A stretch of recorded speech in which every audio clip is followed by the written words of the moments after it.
ఎట్లా అయిపోయిందంటేనమ్మా మంత్రాలు ఇవ్వటం కానీ చాలా ఛానల్స్లో వాళ్ళకి నేను చెప్పిన మాట అయిష్టంగా ఉండవచ్చు కాక అయిష్టంగా ఉన్న ఇది యథార్థమైన సత్యము, మంత్రాలని టీవీ మీద స్క్రోల్ చేయకూడదని వేదం చెప్పింది.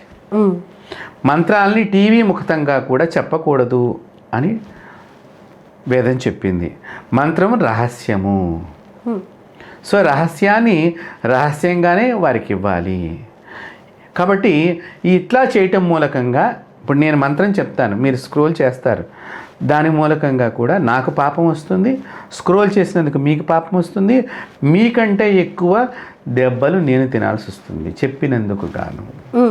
కాబట్టి మంత్రం అనేటువంటిది రహస్యము. కాబట్టి ఆ గురువు ఇచ్చిన మంత్రాన్ని చక్కగా ముందర 1,00,000 సార్లు జపం చేయండి. మంచి గురువులను ఆశ్రయించండి. చాలామంది గురువులు భారతదేశం నిండా గురువు మండలం, ఇది భారతదేశమే గురు మండలం.